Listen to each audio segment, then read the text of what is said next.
136 इसमें आपसे frequencies compare करवा रहा है। ओपन ऑर्गन पाइप की fundamental, third harmonic of close pipe. इसका सॉल्यूशन आपको समरी में ही मिल जाएगा वेव्स चैप्टर की।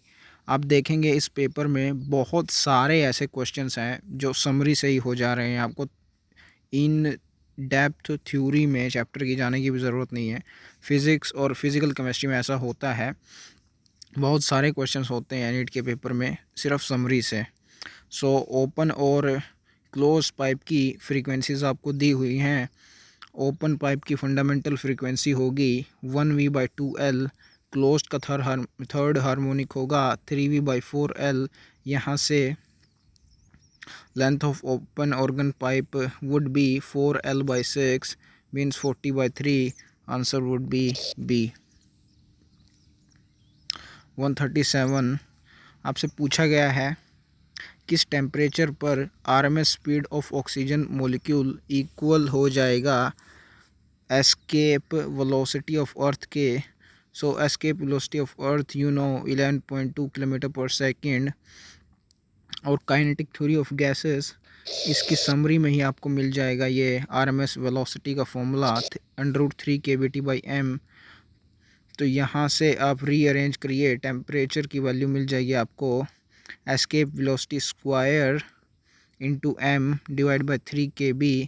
आपको दूर से देखने पर ऐसा लग सकता है कि ये टफ़ कैलकुलेशन है, लेकिन नीट में टफ़ कैलकुलेशन नहीं आते हैं टाइम कंस्ट्रेंट की वजह से। फिज़िक्स में इजी ही क्वेश्चन कैलकुलेशन दिए जाते हैं सारे।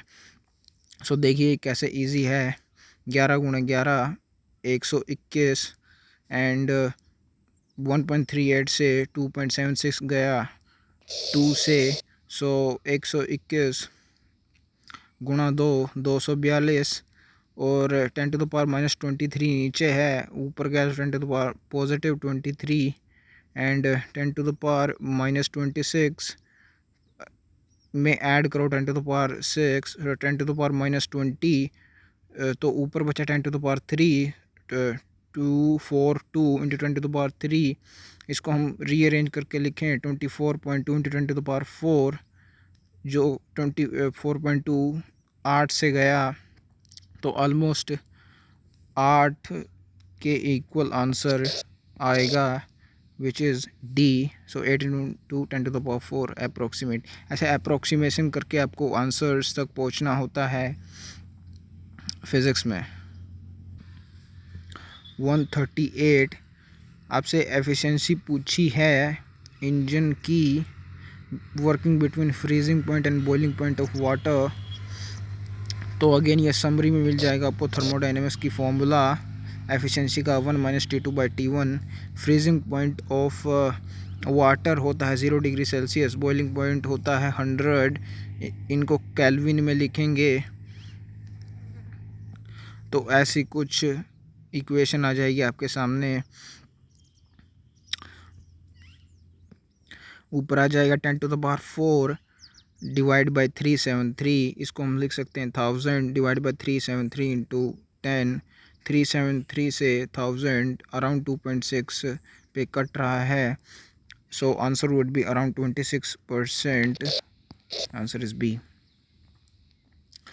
इसी फॉर्मूला से कोविड वाले पेपर में क्वेश्चन नंबर 1110 आपको मिल जाएगा एफिशिएंसी के फॉर्मूला से। 139 इसमें आपसे पूछा है ratio work done by the gas to the heat absorb by it monoatomic gas के द्वारा। The formula of work done is P delta V which can be written as NR delta T। So work done is NR delta T and ये process देखिए here V is volume is directly proportional to temperature, so it is at constant pressure which is Charles law, so it is isobaric process and molar specific heat का formula होता है ये। So heat absorbed और released at constant pressure, उसका formula हो गया NCP∆T। NCERT में number of moles को म्यू से डिनोट किया गया है, लेकिन यूजुअली हम N से डिनोट करते हैं, that's why I am saying NCP∆T। heat absorbed or released at constant pressure is NCP del T. So ये रेशो आप ले लीजिए यहाँ से, work done to heat absorbed at constant pressure. Cp for a monoatomic gas is 5R/2. R से R गया, answer would B 2/5. Covid paper of 2020, उसमें question number 116, उसमें आपसे ये पूछा गया कि आइसोबारिक प्रोसेस क्या होता है.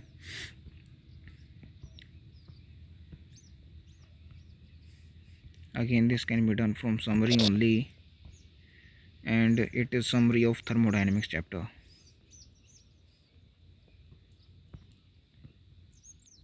140. This question is a combination of two chapters, moving charges and magnetism and laws of motion.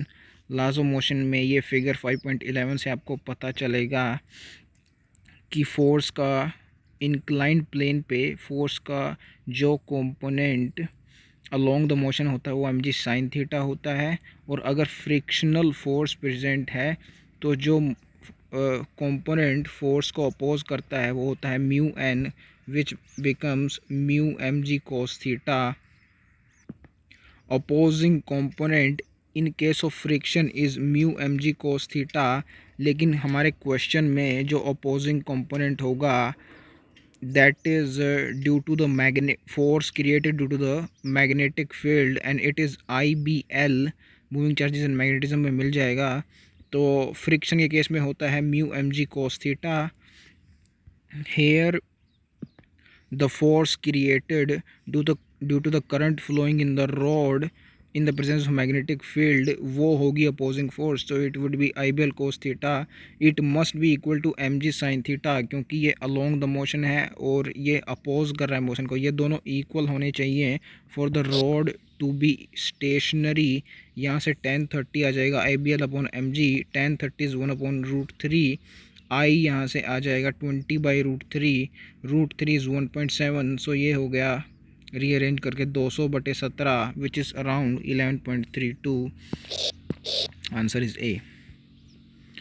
ये जो डायग्राम है लॉज ऑफ मोशन में 5.11, इससे 2019 में क्वेश्चन नंबर 30 भी मिल जाएगा आपको. आई थिंक ये इस कॉन्सेप्ट पे बेस्ड है कि अलोंग द मोशन जो कंपोनेंट होता है मूविंग बॉडी का इंक्लाइन वो mg sin थीटा होता है. This is based on this concept. 141, इसमें आपसे पूछा गया है पावर लॉस. अगेन ये क्वेश्चन भी समरी से हो जाएगा. अल्टरनेटिंग करंट चैप्टर की समरी में आपको पावर लॉस का फॉर्मूला मिल जाएगा VRMS into IRMS into cos phi. IRMS can be written as VRMS upon Z and cos phi is R upon Z. So power loss का formula बन गया VRMS square divide by Z square into R. Z यानी impedance, इसका formula होता है R square plus XC minus XL का whole square, इस सारे का अंडर रूट. XL होता है ओमेगा L. ओमेगा आपको क्वेश्चन में गिवन है 314.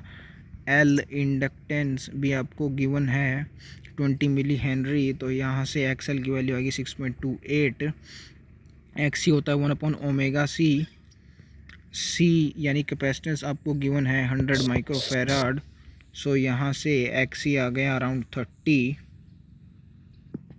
Putting into the formula of impedance, you will get impedance as under root 3125.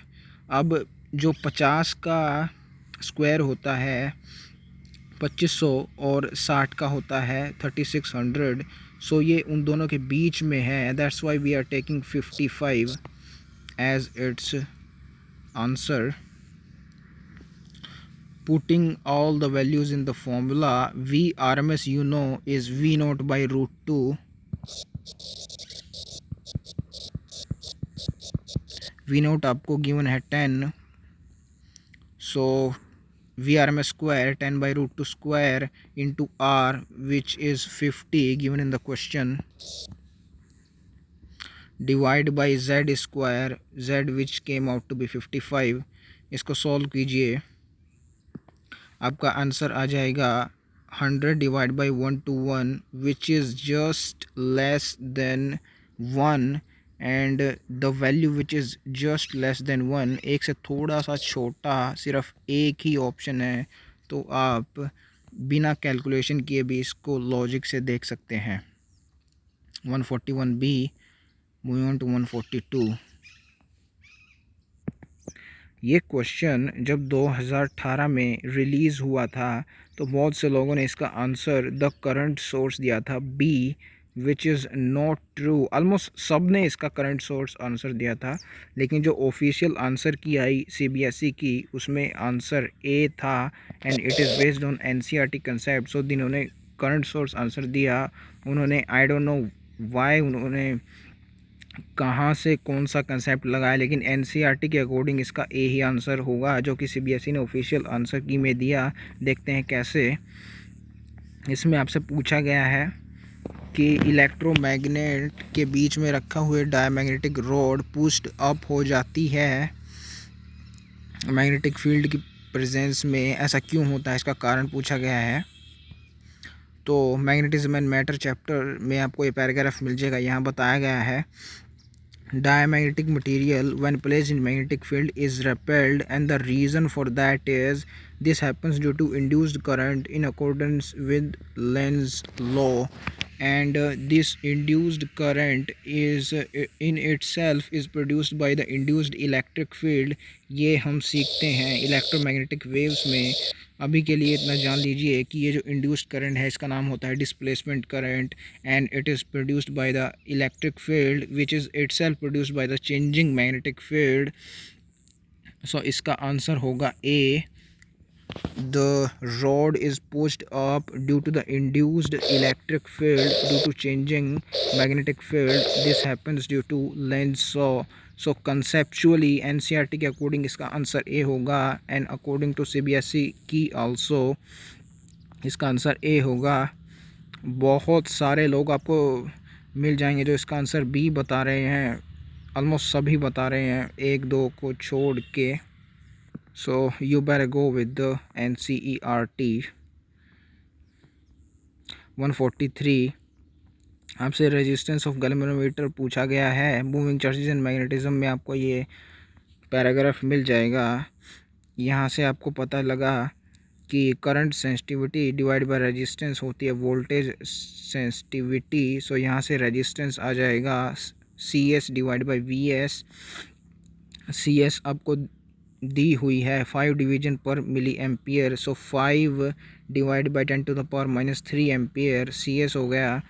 VS आपको दी है 20 डिवीजन पर वोल्ट। सो 20 हो गया VS। इससे रेजिस्टेंस आ गया 250 ओम्स। 143C। Question number 144। देखने में ये क्वेश्चन कितना आसान लगता है, लेकिन कोफिशिएंट ऑफ रेस्टिट्यूशन ये एनसीईआरटी में इसका कोई अता पता नहीं है, इसका कोई डेफिनेशन नहीं, कोई फॉर्मूला नहीं है इसका। सो ये एनसीईआरटी अगर सिर्फ आप पढ़ते हैं तो आपसे ये क्वेश्चन नहीं होने वाला।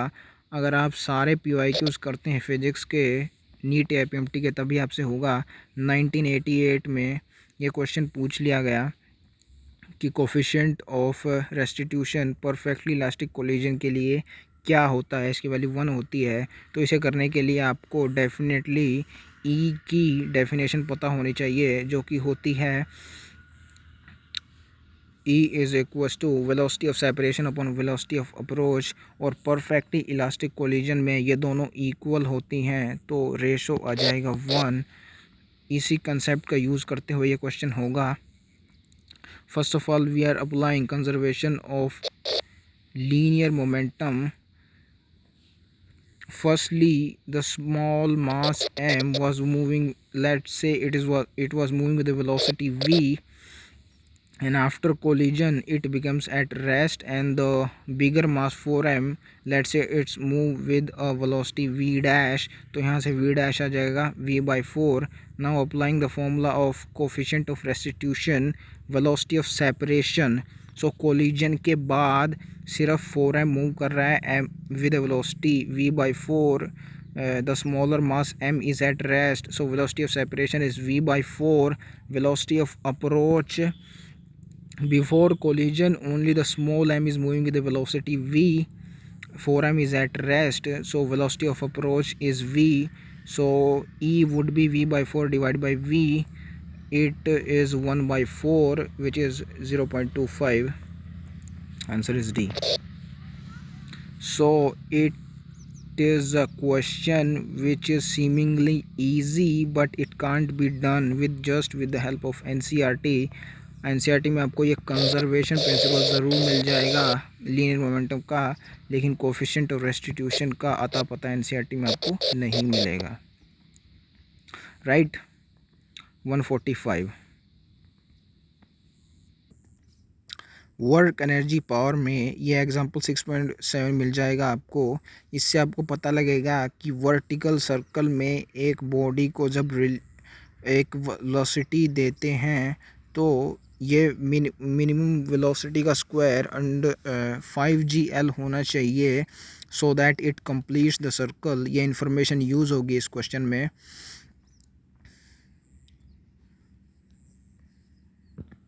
आपसे डायमीटर पूछा है इस बॉडी का। अगर ये एक सर्कल कंप्लीट करता है तो यहाँ पे h हाइट पे इसके पास सिर्फ पोटेंशियल एनर्जी होगी, and which will get converted into kinetic energy when it will reach h height down here. So applying the conservation of energy principle, mgh is equals to half me square, and if it completes the circle, its velocity square should be 5gr. So from here we'll get h is equals to 5r by 2, and we know r is d by 2, so h becomes 5d by 4. Answer is A. 146 incorrect statement बतानी है आपको।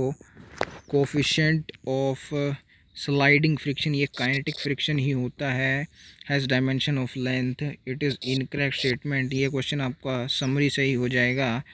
इस ये laws of motion की summary में आपको मिल जाएगी इक्वेशन। यहाँ से कोफिशिएंट ऑफ काइनेटिक फ्रिक्शन का फॉर्मूला देखिए, kinetic friction force divide by reaction force और normal force. So force divide by force, ये डायमेंशन कैंसिल हो गए। सो कोफिशिएंट ऑफ स्लाइडिंग और kinetic friction has no dimension, it is dimensionless. So ये statement incorrect हो गई। 147 इसमें आपसे पूछा गया है कि कौन से ऑब्जेक्ट को रेस्ट पे लाने के लिए वर्क डन सबसे ज़्यादा करना पड़ेगा। It can again be done with the help of summary only. ये रोटेशनल मोशन में आपको मिल जाएगी। So kinetic energy of a moving body is given by half m square plus half I omega square, keeping all other things constant. Kinetic energy is directly proportional to the moment of inertia of the body, and work energy theorem से जिस body की जितनी ज़्यादा kinetic energy होगी उसको stop करने के लिए उतना ज़्यादा वर्क करना होगा। So kinetic energy directly proportional to moment of inertia. Moment of inertia is maximum for the ring which is C, circular ring. So इसको रोकने के लिए मैक्सिमम वर्क करना होगा। WC is maximum in only B option, so B is correct. 148 angle of incidence I पे reflected और refracted raise perpendicular हो जाती हैं। इस सिचुएशन के लिए क्या सही है, ये आपसे पूछा गया है। तो answer is D, it is from wave optics. जिस एंगल पे रिफ्रैक्टेड और रिफ्रैक्टेड लाइट परपेंडिकुलर हो जाती हैं उस पे reflected light is polarised with electric vector perpendicular to the plane of incidence. ये आपको वेव ऑप्टिक्स में पैराग्राफ मिल जाएगा। Reflected light is polarised with electric vector perpendicular to the plane of incidence when refracted and reflected rays make right angle to each other and this angle of incidence is called Brewster angle. So a line of NCERT 149। इसमें आपसे पूछा गया है कि angular width को अगर change करें तो सेपरेशन बिटवीन द स्लिट्स पे क्या असर पड़ेगा। So this can again be done from summary only, summary of wave optics again. यहाँ से एंगुलर सेपरेशन आप देख सकते हैं, lambda angular separation mean angular width it is lambda by D. So keeping wavelength constant angular width is inversely proportional to D. यहाँ से A1 D1 is equal to A2 D2 यहाँ से आ गया A1 D1 divide by A2। So 20/21 is 0.95 into 2 is 1.9 mm। Answer is D. इसी paragraph से आपको question मिल जाएगा ओडिशा वाले पेपर में, question number 27। You can check it out. Question number 150 यहाँ आपसे पूछा गया है कि लार्ज एंगुलर मैग्नीफिकेशन और एंगुलर रेजोल्यूशन के लिए एस्ट्रोनॉमिकल टेलीस्कोप में क्या कंडीशन होनी चाहिए। तो फोकल लेंथ लार्ज होनी चाहिए ऑब्जेक्टिव की और डायमीटर भी लार्ज होना चाहिए। It is from ray optics. यहाँ से मैग्नीफिकेशन आपको डायरेक्ट दिख जाएगा, is directly proportional to the focal length of objective. And the second thing is angular resolution और resolving power. It also depends on the diameter of the objective. So objective should have large diameter for angular resolution to be large also. So both of them should be large. इसी paragraph से आपको question मिल जाएगा 2021 में, question number 151। ये question इतना easy है, I don't want to put it in semiconductor. ये सिंपल जो करंट इलेक्ट्रिसिटी में लॉज होते हैं, ओम्स लॉ, उसी से हो जाएगा। देखिए कैसे होगा। In the first case you need to find I B. So R B is 500 kilo ohm और V I is given to be 20 volt. So यहाँ से आई बी आ जाएगा V I divide by R B 40 micro ampere. दो options eliminate हो गए, सी और D. आपको आगे भी सॉल्व करना होगा आईसी के लिए। So IC would be this 20 volt divide by RC which is 4 kilo ohm. यहाँ से आईसी आ जाएगा 5 मिली एम्पियर। आपको बीटा की ज़रूरत भी नहीं है आगे, सिर्फ इन दोनों ऑप्शन से ही आपका काम चल जाएगा। That's why I am saying it is not from semiconductor. ये करंट इलेक्ट्रिसिटी से ही सॉल्व हो गया। 151A। 152।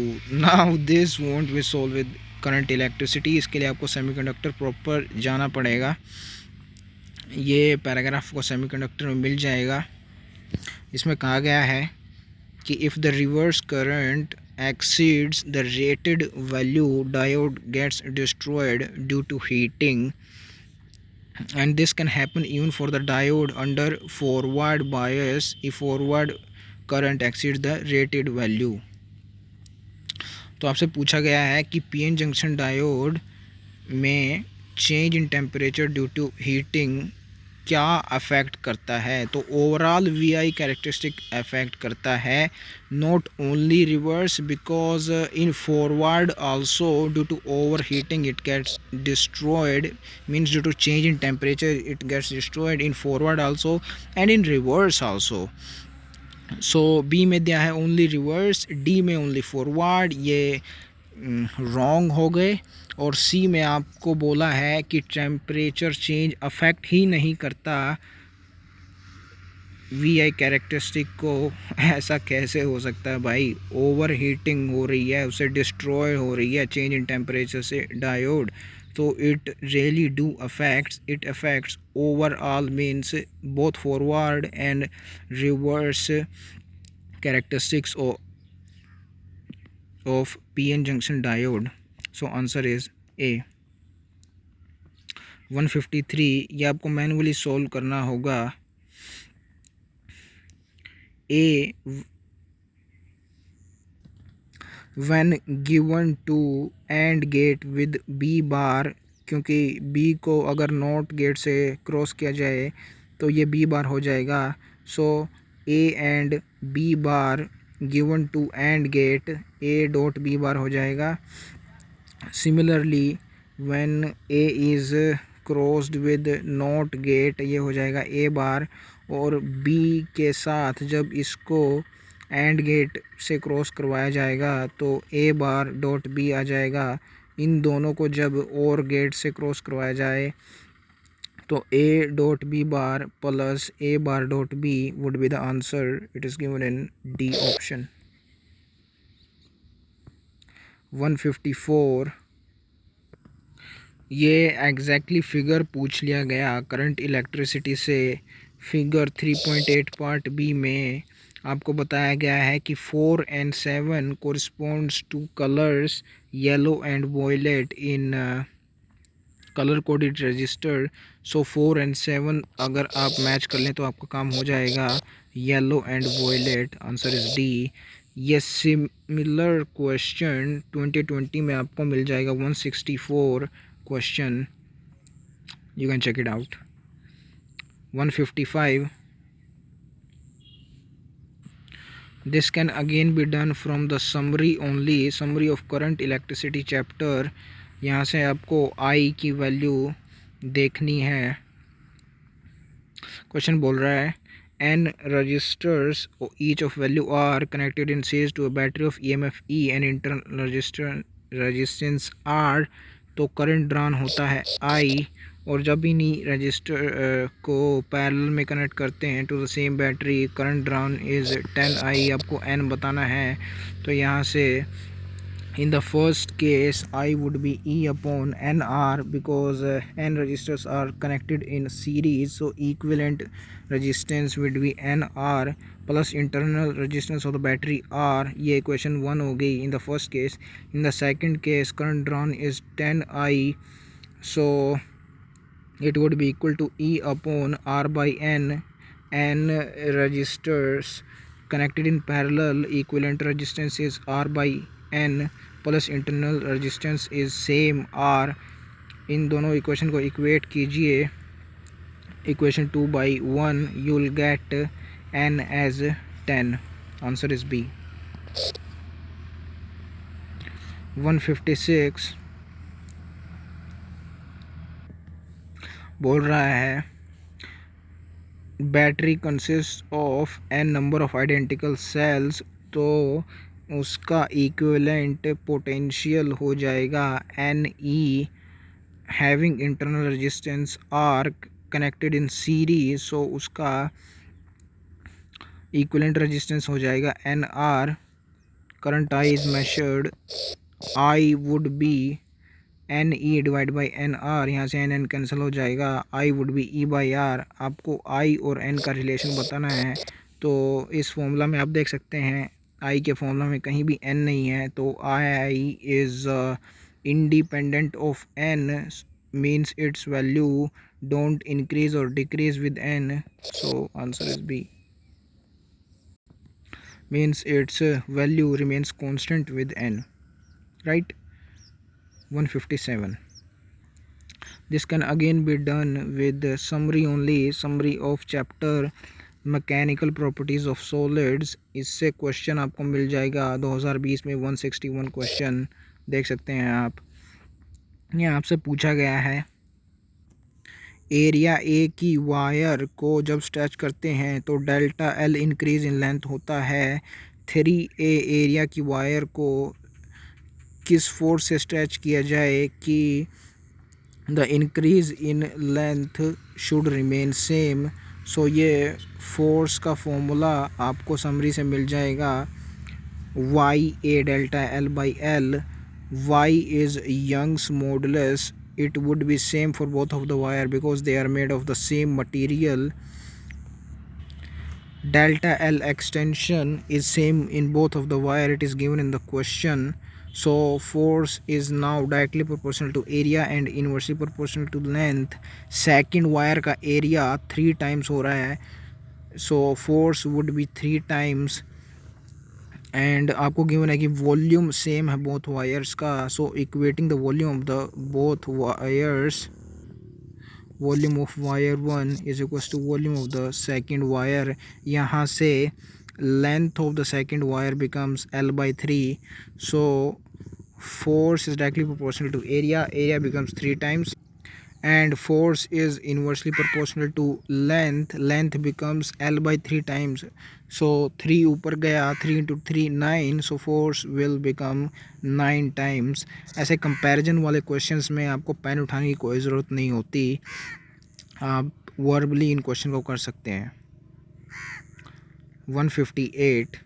This again can be done from the summary only. This summary will be located in the chapter thermodynamics. आपसे पूछी है internal energy, which change in internal energy which will be equal to change in heat minus work done. Work done is P delta V. Pressure is given to with this and delta V this. ध्यान रखिए यहाँ volume की unit आपको दी गई है cubic centimetre, उसको metre cube जो कि एसआई यूनिट है उसमें कन्वर्ट करेंगे तो 10⁻⁻6 से मल्टीप्लाई करना पड़ेगा. यहाँ से वर्क डन आ जाएगा 16.7 joule. And heat change in heat आपको ऑलरेडी गिवन है 54 कैलोरी. इसको 4.2 से मल्टीप्लाई कीजिए, जूल में आ जाएगा 216. तो change in internal energy would be delta Q minus delta W around 210. वे एक ही है क्लोज ऑप्शन 210 के 208. सो आंसर वुड बी डी. ये एग्जैक्टली सिमिलर क्वेश्चन सिर्फ वैल्यूज़ चेंज करके उड़ीसा वाले पेपर में क्वेश्चन नंबर 26 आपको मिल जाएगा. 159. यहाँ आपसे पूछा गया है कि rate of production of heat which is power is proportional to which power of the radius of the sphere. तो आपको mechanical properties of fluid chapter से पता है कि विस्कस फोर्स होती है 6π/RV और टर्मिनल वेलोसिटी होती है 2r² divide by 9 rho minus sigma into g. In short आपको यहाँ से ये समझना है कि terminal velocity is directly proportional to the square of radius and force is directly proportional to terminal velocity and radius. तो यहाँ से force is directly proportional to cube of radius and we know the formula of power is directly proportional to force and velocity. so यहाँ से power हो गई directly proportional to radius to the power 5. 159 C. ये जो formula है terminal velocity का, ये 2019 Odisha paper में क्वेश्चन नंबर 1 में यूज़ होगा. आप देख सकते हैं वहाँ पे जाके इस क्वेश्चन में. Question number 160. आपसे पावर रेडिएटेड पूछी है इस क्वेश्चन में. Thermal properties of matter chapter में आपको मिल जाएगा कि wavelength corresponding to maximum energy is inversely proportional to temperature. इसी फॉर्मूला से कोविड वाले पेपर में क्वेश्चन नंबर 91 आपको मिल जाएगा. एंड दिस क्वेश्चन, इसमें एनर्जी एमिटेड पर यूनिट टाइम यानी पावर पूछी है. Power is directly proportional to temperature to the power 4. ये दो फॉर्मूला यूज़ होंगे. सो क्वेश्चन में बताया गया है कि wavelength corresponding to maximum energy 3/4 times हो गई. तो wavelength is inversely proportional to temperature हो जाएगा 4/3 times and power is directly proportional to 4th power of temperature. So power would becomes 4/3 to the power 4. 4 to the power 4 is 256. 3 to the power 4 is 81. So power would become 256 by 81 times of the initial power.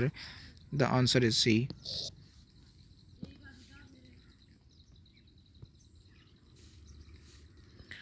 161. This is a replica of example of electric charges chapter class 12 chapter 1 physics. उसका example 1.8. इसमें आपको मिल जाएगा कि किसी charge को जब electric field में ड्रॉप करते हैं तो उसका टाइम पीरियड डायरेक्टली प्रोपोर्शनल होता है under root of mass of that charge. So आपसे पूछा गया है इलेक्ट्रॉन का time period in comparison to proton. So electron का मास क्योंकि कम होता है तो उसका टाइम पीरियड भी कम होगा, इट वुड बी स्मॉलर। इसी एग्जांपल से ये जो एक्सेलरेशन का फॉर्मूला है चार्ज के, ये पूछा गया है कोविड वाले पेपर में, question number 99। You can see this question 162.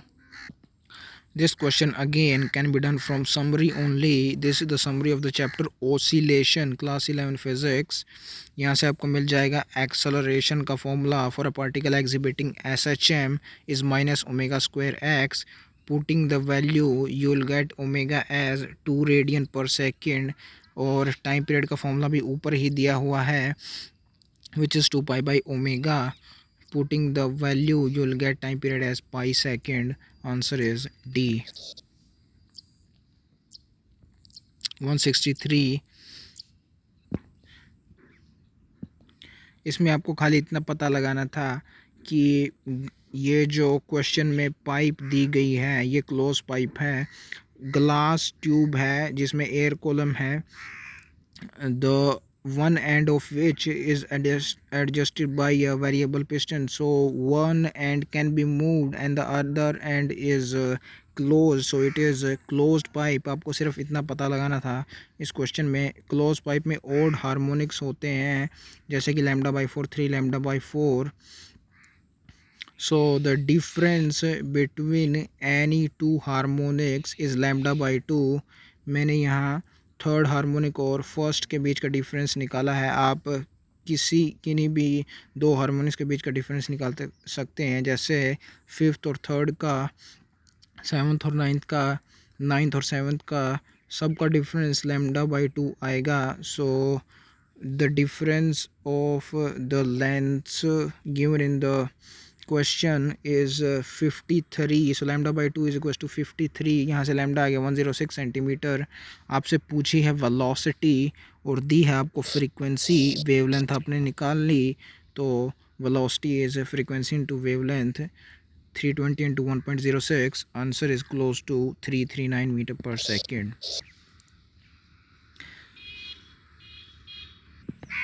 ऐसा ही सिमिलर क्वेश्चन देखा जा सकता है 2019 ओडिशा पेपर क्वेश्चन नंबर 8. आप देख सकते हैं ये क्वेश्चन 164. इसमें आपसे पूछा है force between the plates of A parallel plate capacitor, उसका सेपरेशन ऑफ प्लेट से क्या रिलेशन है.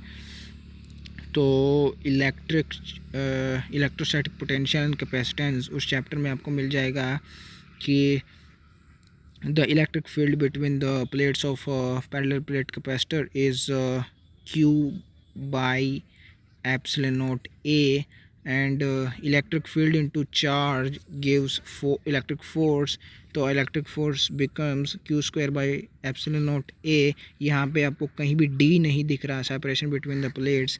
That's why the force between the metal plates is independent of the distance between the plates. Answer is B.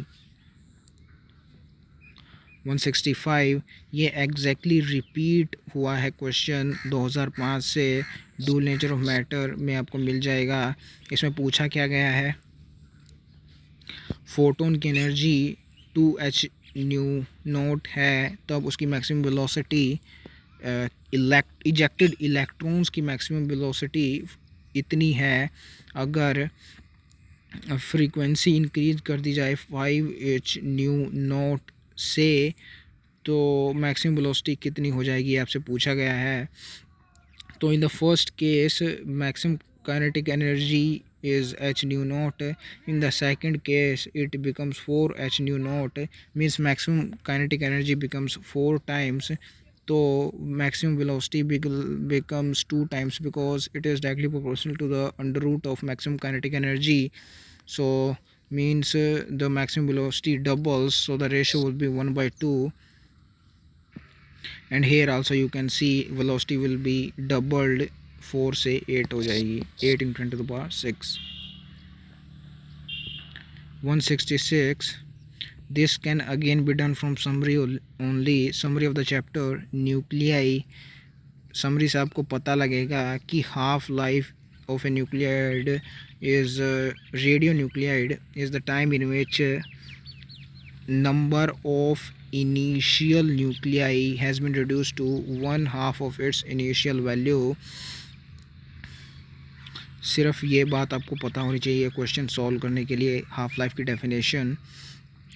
So initially if they are 600 nuclei and आपसे पूछा गया time taken to for the disintegration of 450 nuclei. So 450 अगर disintegrate हो गए तो बचे कितने? 150. 600 से 300, 300 से 150, 2 हाफ लाइफ लगी. एक हाफ लाइफ का टाइम है 10 मिनट्स, 2 हाफ लाइफ का 20 मिनट्स. Answer is B. इसमें पेन उठाने की ज़रूरत नहीं थी आपको. 167, इसमें भी पेन उठाने की ज़रूरत नहीं है. ये दो जनरल कंसेप्ट्स होते हैं ग्रेविटेशन और एटॉमिक स्ट्रक्चर के, ये आपको पता होने चाहिए. ये atoms chapter class 12th physics आपको मिल जाएगा. Potential energy of the moving electron is given by minus of e square 4 pi epsilon naught r. इसका जस्ट हाफ होती है total energy, minus e square divide by 8 epsilon naught r. And same in the magnitude is potential energy, but opposite is kinetic energy of total energy, but positive in sign is kinetic energy. So इन तीनों का relation ये होता है. यहाँ से हमने देखा कि total energy is half of potential energy with same sign, and total energy is same as kinetic energy with opposite sign. ये रिलेशन बहुत इंपॉर्टेंट है, ऑलमोस्ट हर साल पूछा जाता है, आपको ये याद होना चाहिए. तो क्वेश्चन में क्या पूछ रहा है? Kinetic energy, ratio of kinetic energy to the total energy. So you know the magnitude of both of these is same, just sign is opposite, so ratio would be 1:-1. ये सिमिलर कंसेप्ट के ऊपर आपको 2019 में question number 27 भी मिल जाएगा. 168, इसमें आपसे पूछा गया है कि velocity of electron is in positive I direction and electric field is in negative x, it is x.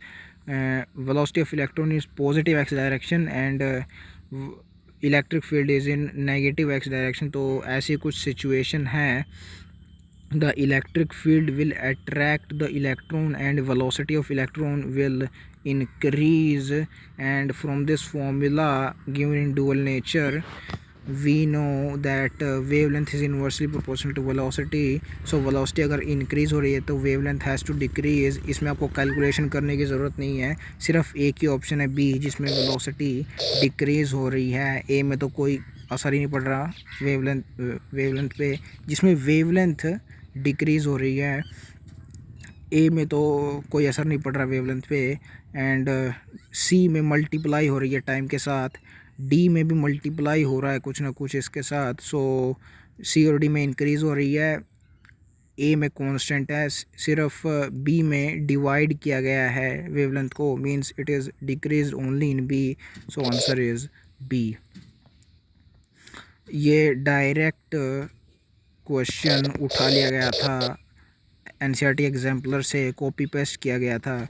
आपको डुअल नेचर की एनसीईआरटी एग्जाम्पलर में आपको मिल जाएगा ये क्वेश्चन नंबर 11.7.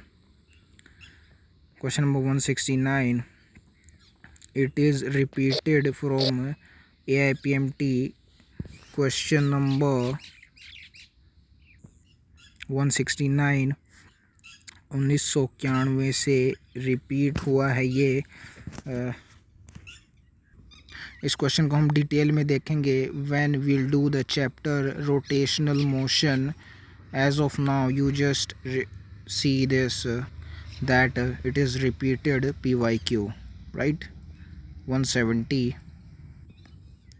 आपसे पूछा गया है कि मास ऑफ सन को 10 टाइम्स स्मॉलर कर दिया जाए और ग्रेविटेशनल कांस्टेंट को 10 टाइम लार्जेस्ट कर दिया जाए तो कौन सा चेंज नहीं होगा।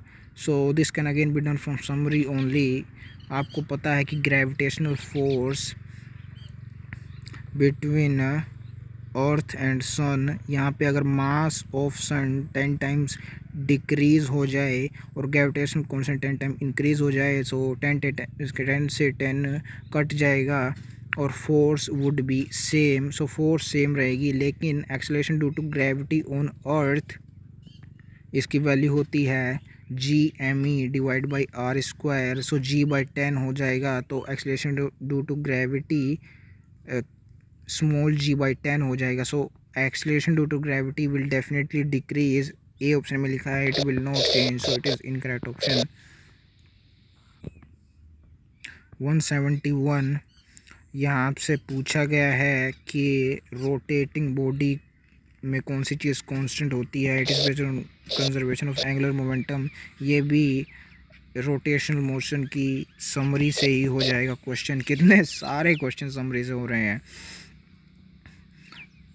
For a rigid body rotating about a fixed axis, angular momentum is conserved. Simply the conservation of angular momentum.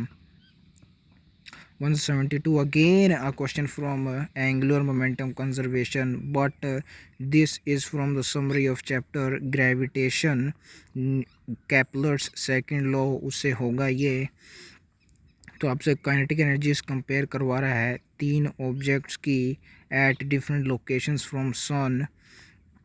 So you know from the conservation of angular momentum, at point A radius of the object is small, so velocity of the object has to increase to keep this product constant. To conserve angular momentum, velocity has to increase. And similarly at point C, radius is very large, so velocity has to decrease to keep this product constant. So if velocity at A is large, then kinetic energy at A must be large, and the kinetic energy at C must be least. Answer is option D. 173 it is directly repeated question from ray optics 1992. We'll see it in detail when we'll do ray optics.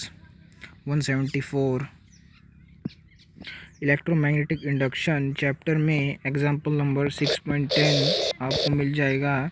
उसमें ये formula है magnetic energy का। सो यहाँ से inductance आपको मिल जाएगी magnetic energy into 2 divide by I square. Putting the values we'll get the answer as 50/36 into 10। Answer is around 13.8 A. 175 this can again be done from summary only. Summary of the chapter ray optics। आपसे पूछा गया है एक object concave mirror से 40 centimetre की दूरी पर रखा है। कनकेव मिरर की फोकल लेंथ 15 सेंटीमीटर है। अगर उसको 20 centimetre towards the mirror move कर दिया जाए तो डिस्प्लेसमेंट ऑफ इमेज क्या होगी।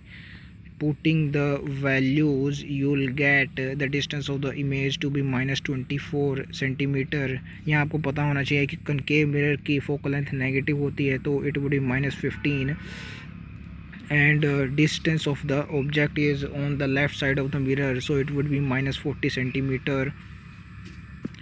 यहाँ से डिस्टेंस ऑफ इमेज आ गया -24 centimetre. In the second case, when the object is displaced through a distance of 20 centimetre, तब मिरर से डिस्टेंस हो जाएगा ऑब्जेक्ट का 20 centimetre. Putting the values will get distance of image to be -60 centimetre. अब इसका मतलब क्या है। -24 centimetre means object is on the left side of the mirror at a distance 24 centimeter, and -60 centimeter means I'm sorry, it is the image distance. Yeah, it is the image is at a distance 24 to the left of the mirror at a distance 24, and -60 centimeter means image is at the left of the mirror at a distance 60 centimeter. So image has moved away from the mirror by a distance 36 centimeter. Answer is D. 176.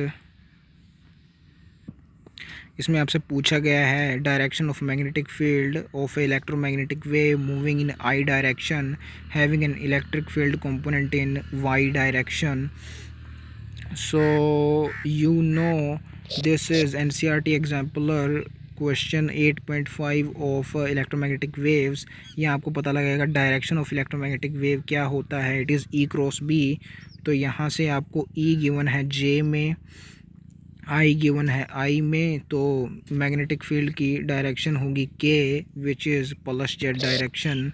ये जो आई जे के होता है ये circular इनका cycle में चलते हैं. आई क्रॉस जे होता है के, जे क्रॉस के होता है आई, और के क्रॉस आई होता है जे. इसी कंसेप्ट से थोड़ा सा डिफ़िकल्ट क्वेश्चन पूछ लिया गया 2021 क्वेश्चन नंबर 33. इसी कंसेप्ट से होगा वो.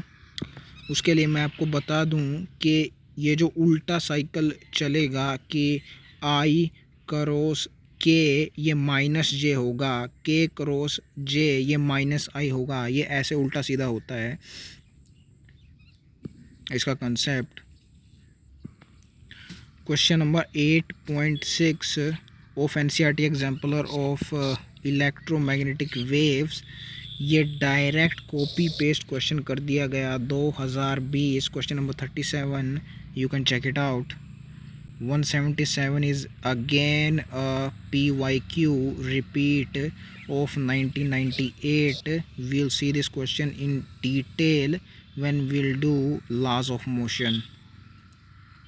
178.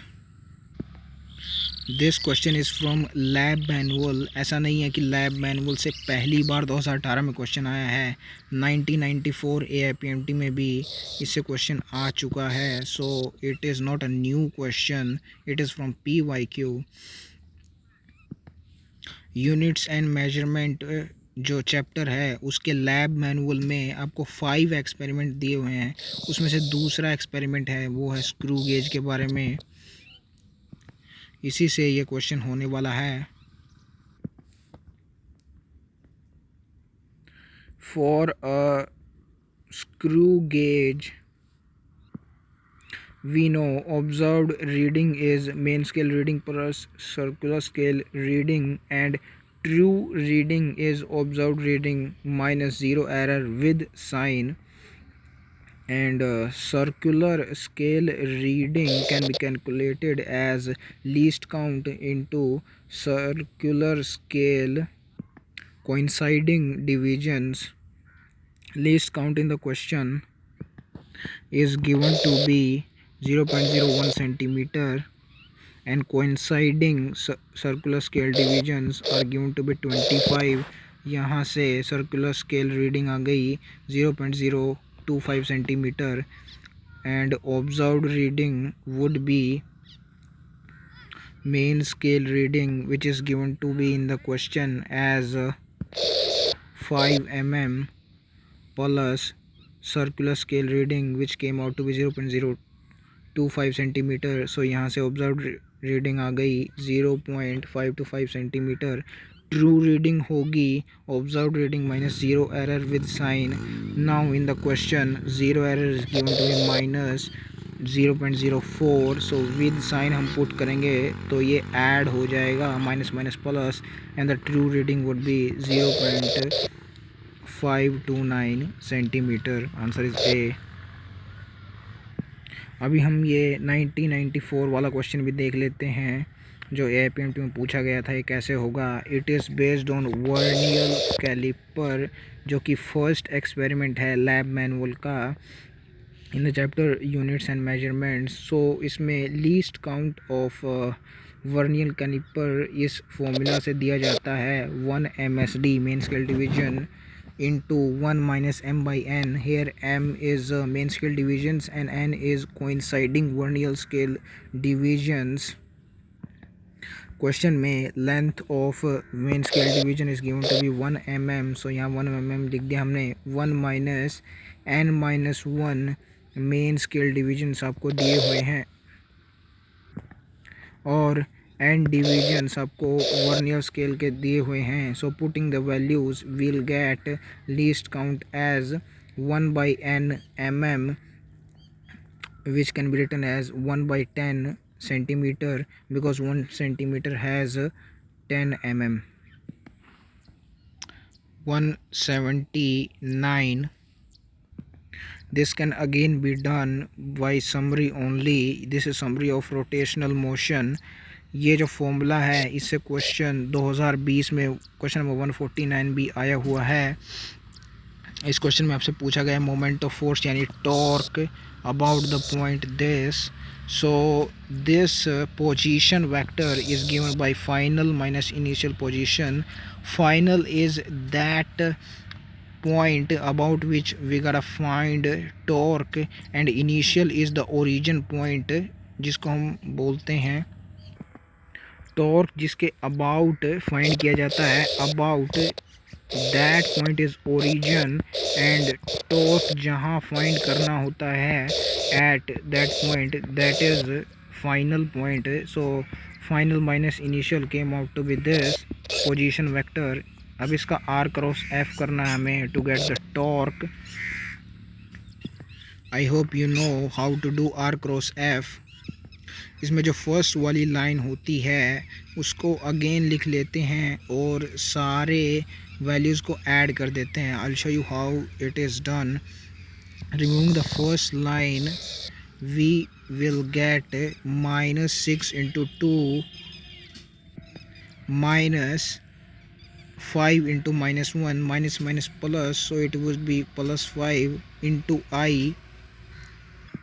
बिकॉज हमने I वाली लाइन रिमूव की है इसलिए I से मल्टीप्लाई करना पड़ा. Plus J, so removing the line of J, this we'll get 4 into -1 minus -6 into 0, so it would be -4 minus 0 plus k, ये वाली लाइन गई, into plus k 0 into 5 minus 4 into 2 8, so it would be 0 minus 8k. यहाँ से solve कीजिए, ये answer आ जाएगा आपका. Answer is A.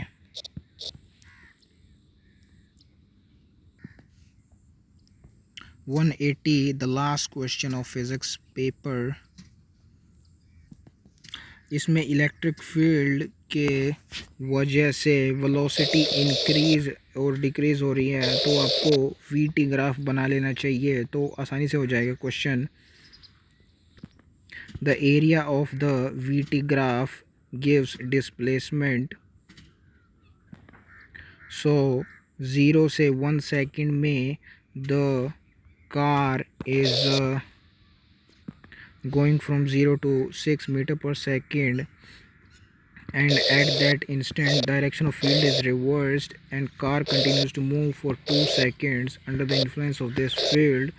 So in the 1 second the car would be here, and the other 1 second the car would be here, -6 centimeter per second, meter per second. So this area and this area will cancel each other because they are equal in magnitude, and direction of velocity changes in the opposite direction. So सिर्फ ये बचेगा area displacement के लिए.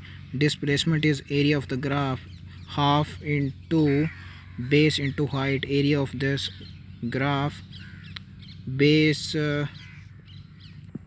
is 1 second and height is 6 meter per second, so displacement would be 3 meter. velocity displacement upon time 1 meter per second. velocity आ गई. distance is total path length, so ये तीनों की तीनों path length ऐड हो जाएंगी. 3 + 3 + 3 9 meter. speed is total distance upon total time, so 9/3 3 meter per second. The answer is D. So it was all about the physics portion of 2018 paper. इसकी summary अगर देखी जाए तो क्वेश्चन नंबर 144 ऐसा है जो कि सिर्फ PYQ से होने वाला है, और क्वेश्चन नंबर 178 लैब मैनुअल से होगा। So it was all about the NEET 2018 paper. Thank you very much.